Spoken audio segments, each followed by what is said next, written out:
Mole concept. तो आज हम पढ़ेंगे मोल कॉन्सेप्ट। ठीक है, तो मोल कॉन्सेप्ट बहुत इजी है। ठीक है, सबसे पहले हम क्या करेंगे, बीच में मोल लिखेंगे। क्या लिखेंगे? मोल। 1 मोल। तो 1 मोल क्या है? 1 मोल का मतलब क्या है? तो सबसे पहले अगर हम देखें वेट के टर्म्स में, मतलब वेट के टर्म्स में मोल क्या होता है, ग्राम केजी में क्या होता है।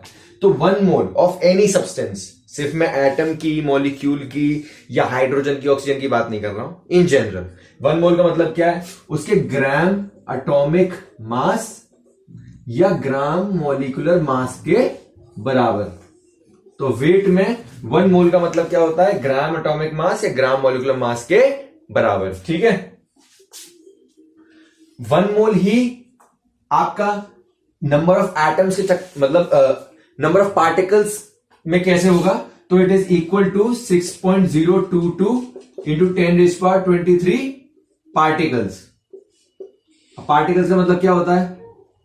पार्टिकल्स का तो मतलब एटम भी होता है, पार्टिकल्स का मतलब तो मॉलिक्यूल भी होता है। तो ये किसके बारे में बात की जा रही है? ये सबके बारे में बात करी जा रही है इन जनरल। नहीं बात समझ में? ये इन जनरल बात की जा रही है कि अगर हम 1 मोल एटम की बात कर रहे हैं तो 6.022 इंटू 10⁻23 एटम्स। अगर हम 1 मोल मॉलिक्यूल की बात कर रहे हैं तो इतने मॉलिक्यूल, इस तरह से बात की जा रही है। तो हमें नंबर के टर्म्स में कितने होते हैं? 6.022 इंटू 10⁻23। इस नंबर को, बड़े से नंबर को हम क्या बोलते हैं? एनए। क्या बोलते हैं? NA, Avogadro number. Avogadro numbers, गैड्रोस नंबर। ये एवोगैड्रोस नंबर क्या है? 6.022 इंटू 10⁻23। तो पार्टिकल्स के टर्म्स में क्या हो गया? इतना। वेट के टर्म्स में कितना हो गया? ग्राम एटॉमिक मास या ग्राम मॉलिक्यूलर मास के बराबर। तीसरा, वॉल्यूम के टर्म्स में क्या है? वॉल्यूम के टर्म्स में क्या है? तो वॉल्यूम के टर्म्स में अगर हम देखेंगे तो एट एसटीपी म्हणजे स्टैंडर्ड टेम्परेचर एंड प्रेशर, जिसमें हम प्रेशर लगभग 180 लेते हैं और टेम्परेचर लगभग 25 डिग्री सेल्सियस है ना। तो 293 केल्विन, 298 केल्विन लमसम। तो एट एसटीपी हमारा कितना हो गया वॉल्यूम? 22.4 लीटर। 22.4 लीटर। यहां पे ये जरूर याद रखना, जो तुम्हें आगे काम आएगा, कि कभी भी अगर लीटर को मीटर क्यूब में कन्वर्ट करना हो या सेंटीमीटर क्यूब में कन्वर्ट करना हो, क्योंकि वो भी वॉल्यूम है। याद है जब तुम क्यूब का वॉल्यूम निकालते थे तो साइड 1 सेंटीमीटर है तो वॉल्यूम कितना होगा? 1 सेंटीमीटर क्यूब। अब वो भी वॉल्यूम है, ये लीटर एमएल में ही वॉल्यूम चल रहा है। कन्वर्ट कैसे करते हैं? तो बहुत इजी है। 1 ml is equal to 1 centimetre cube. 1 ml is equal to 1 centimetre cube. या दूसरा रिलेशन क्या फॉलो कर सकते हैं? 1 litre is equal to 1000 litre is equal to 10 1 metre cube. हाँ, वो उल्टा हो गया आज। So 1000 litre is equal to 1 metre cube. या तो ये रिलेशन फॉलो कर लो, या 1 ml is equal to 1 centimetre cube. वैसे ये ज्यादा आसान होता है, इससे तुमसे जल्दी काम हो जाएगा। ठीक है, तो ये चीज ध्यान रखना, इससे तुम्हारा काम बड़ा आसान हो जाएगा। ठीक है, तो अगर कभी जैसे लीटर में दे रखा है और तुम्हें सेंटीमीटर क्यूब में निकालना है, मीटर क्यूब में निकालना है, तो निकाल सकते हो। और अगर कभी सेंटीमीटर क्यूब में निकल के आया पहले, पर तुम्हें आंसर लीटर में देना, तो कन्वर्ट कर सकते हो। बाकी मोल कॉन्सेप्ट सिर्फ इतना है। मोल कॉन्सेप्ट सिर्फ इतना है। अब हंसोगे तुम लोग कि मोल कॉन्सेप्ट इतना ही है। भाई साहब, मोल कॉन्सेप्ट इतना ही है। नहीं बात समझ में? मोल कॉन्सेप्ट इतना ही है।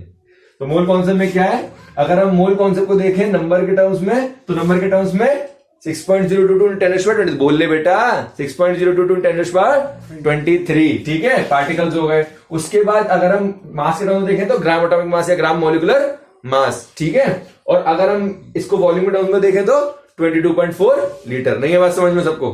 ठीक है, बस इतना ही है मोल कॉन्सेप्ट। आपने इतना मास्टर कर लिया, आपको पूरा मोल कॉन्सेप्ट आएगा। नहीं बात समझ में? तो देखते हैं इसे, तो कुछ क्वेश्चंस कर लेते हैं, क्वेश्चन समझ में आ जाएगा। ठीक है, क्वेश्चन समझ में आ जाएगा कि अपन को क्या करना है इसमें। ठीक है, जैसे कि हम देखो देख रहे हैं, देख लेते हैं। अब ये समझ में आ गया आपको? अभी ऑनलाइन वाले स्क्रीनशॉट लेना शुरू हो जाते हैं, तुम लोग भी ले लो, फोटो ले लो। ठीक है, ले लो, देख लो, समझ में आ गया होगा सबको। चलो ठीक है, तो इतना याद रखना।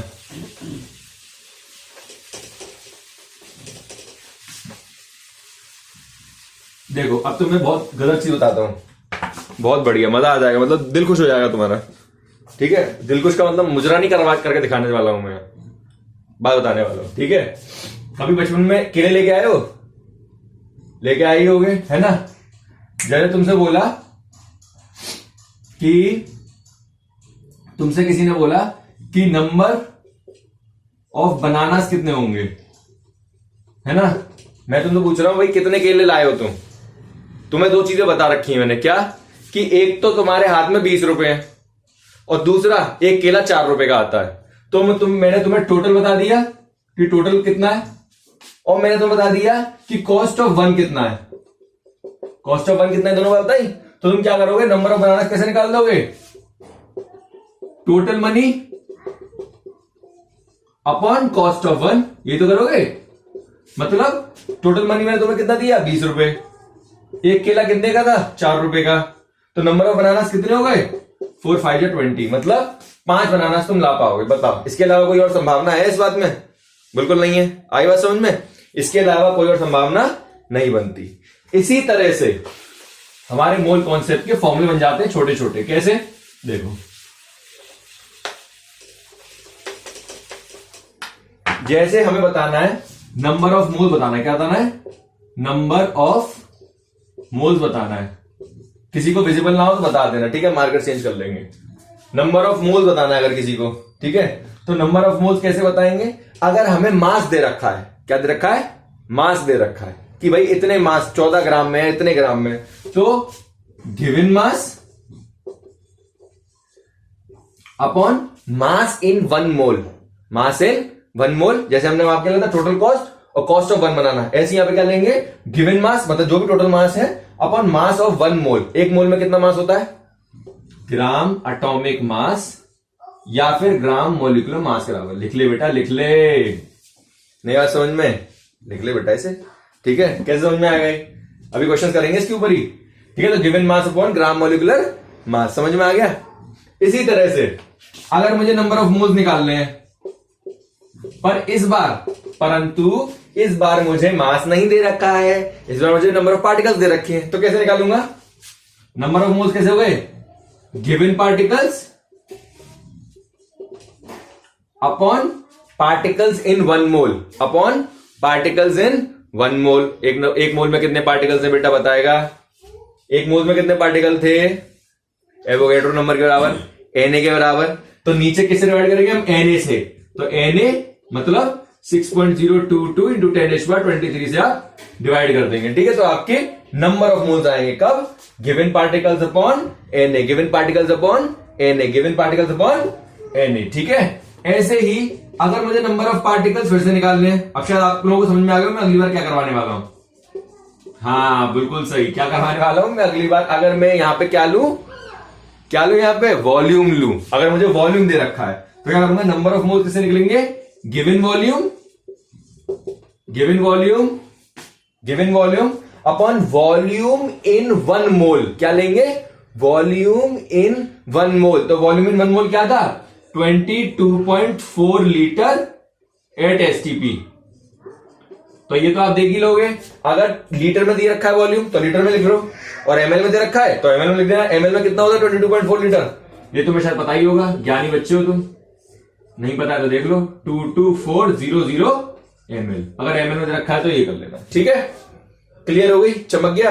तो ये फॉर्मुलेज हैं बस 3 जो हमारे काम आएंगे, और ये सब उससे डिराइव्ड है जो मैंने अभी तुम्हें बताया था कि एक मोल में अगर हमें मास दे रखा है तो मास कितना होता है एक मोल में, gram atomic mass gram molecular mass के बराबर, ठीक है। अगर हमें पार्टिकल्स दे रखे हैं तो Na पार्टिकल्स के बराबर, और अगर हमें कभी भी वॉल्यूम दे रखा है तो 22.4 लीटर के बराबर। इतनी बात अगर हमें याद है तो हम ये फॉर्मुले बना लेंगे, ठीक है। 22.4 इसलिए क्योंकि ये एक स्टैंडर्डाइज हमने कर रखा है। जब हमने देखा कि हमने ऑक्सीजन लेनी थी तो 1 मोल हमने ऑक्सीजन अलग कर ली, उसका हमने वॉल्यूम देखा, तुमने देखा 22.4 लीटर है। फिर हमने हाइड्रोजन ले ली, हाइड्रोजन हमने 1 लीटर ले ली, 1 लीटर का हमने उसका वॉल्यूम देखा 22.4 लीटर है। तो हम इस कंक्लूजन में पहुंचे एक्सपेरिमेंटली कि हमेशा 22.4 लीटर के बराबर होता है। नहीं है बस समझ में, चमक गई सबको बात, बहुत बढ़िया क्वेश्चन, ठीक है। अब इसके बाद हम क्वेश्चन देखते हैं, इनके बेसिस पे करेंगे। मैंने वैसे पहले मिटा दिया, अब तुम स्क्रीनशॉट तो नहीं ले सकते, जिसने लिखा होगा वो सही है, ठीक है। वैसे स्क्रीनशॉट लेना चाहो ले लो इसका, अब तुम लोग फोटो खींच लो। ऑनलाइन वालों में वैसे कोई काम नहीं है, वो बस स्क्रीनशॉट खींचते हैं। और कभी उनसे पूछो बेटा तुमने कितने स्क्रीनशॉट आज तक पढ़े, नील बटे सन्नाटा। क्या नील बटे सन्नाटा। ठीक है, तो चलो देखो एक दो क्वेश्चन कर लेते हैं। तो क्वेश्चन में हम क्या करेंगे, सबसे पहले हम ले लेते हैं, हम स्टार्ट करते हैं पहले एक, चलो पहले बहुत सिंपल से स्टार्ट करते हैं। अगर हमें मोलर मास निकालना हो किसी का, मोलर मास, ठीक है, मोलर मास निकालना हो तो मोलर मास कैसे निकालूंगा, जैसे मुझे इथाइन का लेना है, इथाइन, तुम ज्ञानी बच्चे हो, तुम्हें इथाइन का फॉर्मूला याद होगा ही, मैंने पढ़ाया था ऑर्गेनिक केमिस्ट्री में, है ना। CnH2n से निकालते हैं तो ईथ मतलब 2, तो C2H2n-2 आई नहीं है, ठीक है। सो C2H2 फॉर्मूला होता है। तो अगर मुझे इसका मोलर मास निकालना है, सबसे बेसिक चीज बता रहा हूं, ये मोलर मास कैसे निकालूंगा। इसका मोलर मास क्या होगा, कार्बन का एटॉमिक मास और हाइड्रोजन का एटॉमिक मास प्लस कर दो। कार्बन का एटॉमिक मास क्या होता है 12, ठीक है। तो इसका मोलर मास कैसे निकलेगा 2 × 12, एक कार्बन का मास 12, दो कार्बन का मास इंटू 2 कर दिया, प्लस 2 × एक हाइड्रोजन का मास 1, तो दो हाइड्रोजन का इंटू 2 कर दिया, तो 24 प्लस 2 26 ग्राम, ठीक है। समझ में आ गया। एक और ले लेते हैं, ऐसे ही हम वाटर का निकाल लेते हैं, सबसे सिंपल है ना, सीधे मैंने H2O ही लिख दिया है। तो H2O का मॉलिक्यूलर मास कैसे निकलेगा, इसका मॉलिक्यूलर मास कैसे निकलेगा बच्चे, हाइड्रोजन का मास कितना है 1, हाइड्रोजन का मास कितना है 1, तो यार मुझे दिखता नहीं है, लो ठीक है। तो हम मॉलिक्यूलर मास देखेंगे तो कितना होगा, एक हाइड्रोजन का मास 1 इंटू 2 के लिए हो गया, एक ऑक्सीजन का मास 16 और है सिर्फ एक कि दो है, अब एक ही तो है, तो 2 + 16, वाटर का मॉलिक्यूलर मास कितना हो गया 18 ग्राम। समझ में आ गया, क्लियर है ये। इससे ज्यादा मॉलिक्यूलर मास की करवाने की जरूरत तो नहीं है। तो मॉलिक्यूलर मास के और देख लें, चलो और देख लेते हैं कुछ क्वेश्चंस। एक सेकंड रुक जाओ, मार्कर में इंक बननी पड़ेगी क्योंकि मार्कर चल बस चुका है, ठीक है, एक मिनट रुक जाओ।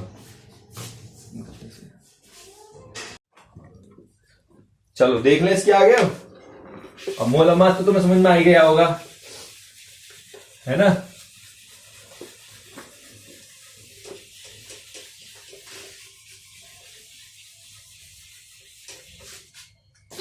तो मोलर मास क्या देख लेते हैं, जैसे हम एक क्वेश्चन ले लेते हैं। क्वेश्चन हमने क्या ले लिया बेटा कि moles of hydrogen 10 gram H2, moles of H2 in 10 gram H2। बहुत इजी सवाल है, बेसिक सवाल है कि 10 ग्राम हाइड्रोजन में कितने हाइड्रोजन के मोल्स हैं, ठीक है।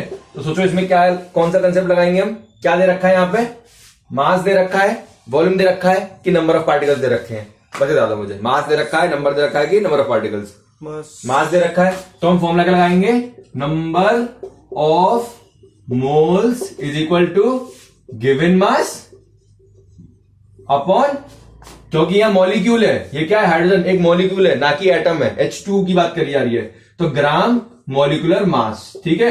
अब हाइड्रोजन का मॉलिक्यूलर मास कोई रॉकेट साइंस तो है नहीं, ठीक है। हाइड्रोजन का मॉलिक्यूलर मास कितना होता है, एक हाइड्रोजन का मास 1 होता है, तो दो हाइड्रोजन के एटम का मास कितना हो जाएगा 2, उसका मॉलिक्यूलर मास है 2, ठीक है। तो given mass 1 gram molecular mass कर दो, गिवन मास कितना है 10, ग्राम मॉलिक्यूलर मास कितना है 2, तो कितना हो गया 5। कितने मोल्स हैं 5।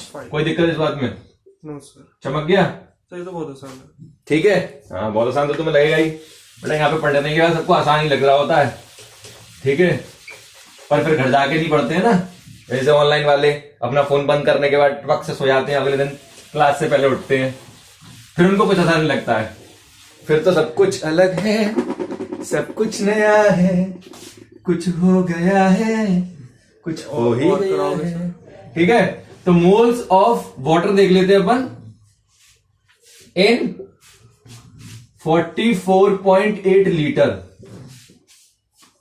44.8 लीटर ऑफ वाटर में कितने मोल्स हैं, कितने मोल्स हैं बेटा। अभी ये बहुत बेसिक सवाल चल रहे हैं, ऐसे तुम्हें आसान लग रहे हैं, बड़े देख के खुश हो जा रहे हो, ठीक है। तो ये क्या है, मास है, वॉल्यूम है कि नंबर ऑफ पार्टिकल्स है, दादा बस क्या है, मास है, वॉल्यूम है कि नंबर ऑफ पार्टिकल्स है, वॉल्यूम दे रखा है। तो क्या फॉर्मूला लगाएंगे, number of moles is equals to given volume